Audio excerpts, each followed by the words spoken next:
What is up, y'all, to another wonderful edition of CSF Live. We love you guys. We miss you guys. I hope you're ready for a wonderful night. Hannah, what do we have tonight? So tonight for CSF Live, we are going to play a little trivia game of who knows Tim best for you guys at home. So Tim, how long have you been here now? Too much time, too many months. About 2 months. My feelings will be hurt if you get this wrong, but go ahead. So we're gonna ask y'all, well, not y'all, Tim, 3 questions about himself, and we're gonna see who I hope I get these right. That would be so bad. We're gonna see who at home knows.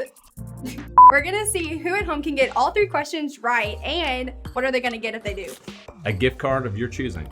That is the prize. That's good. I don't think she was even prepared for me to give that answer, but that's how much I love you and me. So whoever answers in the comments the right answer to each question. Do they have to get all of them right? All right, and the fastest. And the fastest. Okay. Yeah, the first person to do it. I believe in you. The one who doesn't believe they can win. The underdog. I believe in you. So, Brian. Question number 1. What is Tim's favorite sport to watch? Is it A, football, B, basketball, C, baseball, or D, all of the above? Curling's not on that, Hannah. Yeah, we'll just keep going and then at the end tell you the answers. Curling, come on. Number 2, what is Tim's favorite Disney movie? Tough. A, Hercules, B, Cinderella, C, Mulan, like how you laughed at or that D, Hunchback of Notre Dame. And then third question, what is Tim's favorite soda? If you know him, he drinks these before 8 a.m. So A, Dr. Pepper, B, Mountain Dew, C, Diet Coke, or D, Orange Crush. Before I answer that, you laughed at Cinderella and Diet Coke. Like that was an impossibility I of was mine. kind of laughing because I knew Orange Crush was about to come up. Orange Crush is really good, but here are the answers. Don't take offense to this if you don't get them right, but we're not friends. All right. My favorite sport to watch is all of the above. I can watch all sports all the time. So kind of a trick question. Yeah, sorry. It's kind of a trick question, but isn't that youth ministry though? I mean, yeah. It's we rig the games.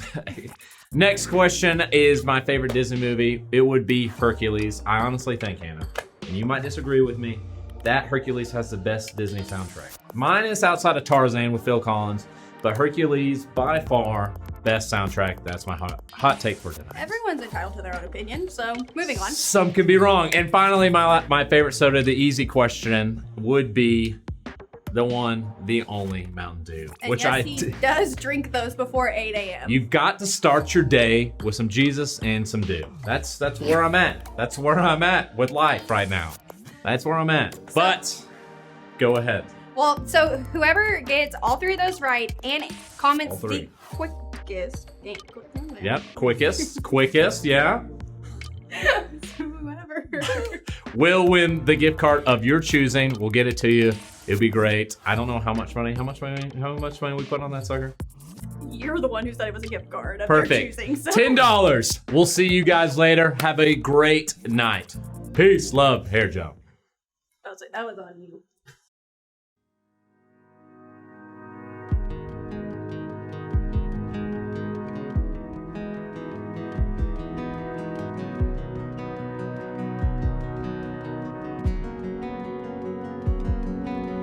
Peace, bring it all to peace.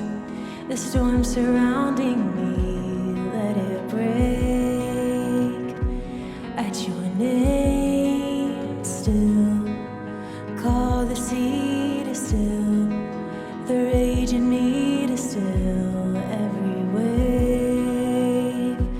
At your name, Jesus, Jesus, you make the darkness tremble. Jesus, Jesus, you silence fear. Jesus, Jesus, you make the darkness tremble. Jesus, Jesus, and breathe. Call these bones to live, and call these lungs to sing once again. I will praise Jesus, Jesus. You make the darkness tremble. Jesus, Jesus. silence fear. Jesus, Jesus, you make the darkness tremble. Jesus, Jesus, oh, we sing your name.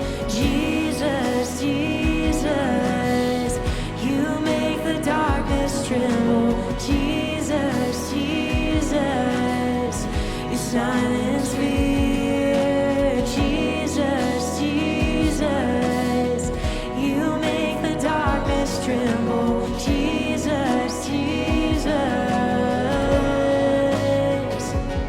'cause your name is a light that the shadows can't deny. And your name cannot be overcome. Your name is a light forever lifted high. Your name cannot be overcome. Jesus, Jesus, you make the darkness tremble. Jesus, Jesus, you silence fear. Jesus, Jesus, you make the darkness tremble. Jesus, Jesus.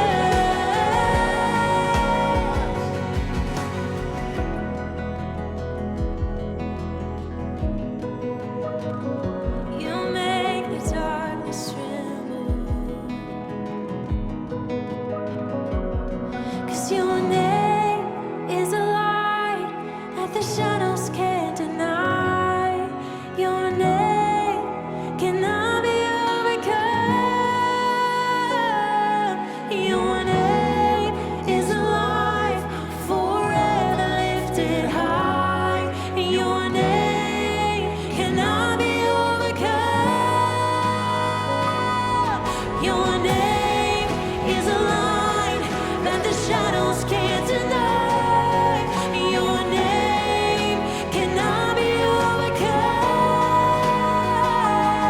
Your name is a light forever lifted high. Your name cannot be overcome. Jesus, Jesus, you make the darkness tremble. Jesus, Jesus, you silence fear. Jesus, Jesus, you make the darkness tremble. Jesus, Jesus, oh. Students, thanks so much for tuning in with us tonight. Thanks for worshiping the Lord with us.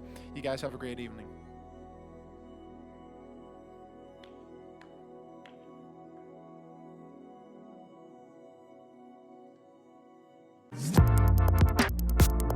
Hey y'all, welcome back to another CSF Online.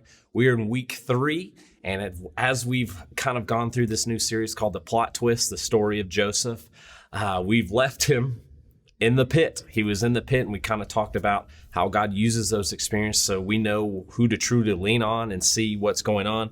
But this week's message is called Hiding in the Weeds. And the main thing I want us to kind of walk through in Joseph's story this week is temptation and sin, especially in hidden, is looking to grow larger in our lives, right? In chapter 39, as we see Joseph has finally gotten out of the pit. He was actually sold as a slave to a man named Potiphar. But God granting him favor, Joseph was found to be in charge of a lot of things in Potiphar's life. So Potiphar was basically the captain's guard of Pharaoh in Egypt. And so Joseph had gained trust in Potiphar, and so he had given Joseph authority. And so you see this plot twist. Joseph's life has started so well. God gave him some awesome dreams. Then his brothers letting that kind of the soul of their heart, like bitterness and anger and rage, threw him in a pit, literally. And then like, man, we got to get rid of him, sold him, washed their hands of it. And now we see finally Joseph is getting his big break. But it's kind of like if you've ever done gymnastics, one of my favorite part about gymnastics, when I, as a young boy, I jump into a foam pit, and it's a lot of fun. And then you start moving, and it feels like you get more and more stuck. And this is what kind of happens to Joseph. He's finally free. He does the jump, and now it's like I'm stuck in it. And so here's what happens in the first part of chapter 39. Potiphar's wife hits on Joseph. And we see this temptation seeking out Joseph in this moment. And it's funny because the enemy, the devil, usually uses our success and our good times more than our worst times. See, Joseph had finally had his big break, the things that he'd been faithful for and kind of grinding in and out. And now he had find his big break. And now this secret hidden temptation was attacking him. And in all our lives, we find ways that the enemy is attacking us behind closed doors more times than not. The gossip, slander, things that we can do and people will never know about. But we see in this moment how Joseph runs away. He doesn't just like sort of baby steps away. He immediately runs away from Potiphar's wife, knowing because it is easier to squash a seed than to remove a tree. And what we've got to understand is sin grows better when it's left unaddressed. And so I don't know what it is in your life. I don't know what temptation and sins plague you and are dragging you down. But what I know is this, is that when temptation comes, even behind closed door, like Potiphar's wife was coming towards Joseph, Joseph ran. There was no like, what's going to happen? All I know is I need to get out of that situation. Because here's what we've got to realize. What is in darkness will always be brought to light. And we've got to understand, and I love, and I'm going to end with this in verse 9, when Potiphar's wife is coming, and this is what Joseph responds. He's like, I can't do this. And he says, no one in this house is greater than I am. And he's basically pointing back to God. This authority that Potiphar has given me is great. This great things that have finally happened in my life, that's great. But ultimately, I'm subject and I'm a servant of the Lord. So I've got to remove myself out of that situation. So my encouragement challenge for you guys is this. If you find yourself plagued by situations, run from those. Seek the Lord. Run to God, knowing that these good things, these things that might feel good in the temporary are not eternal. We will be back for week 4. I love you guys. See you later. That was 4 minutes.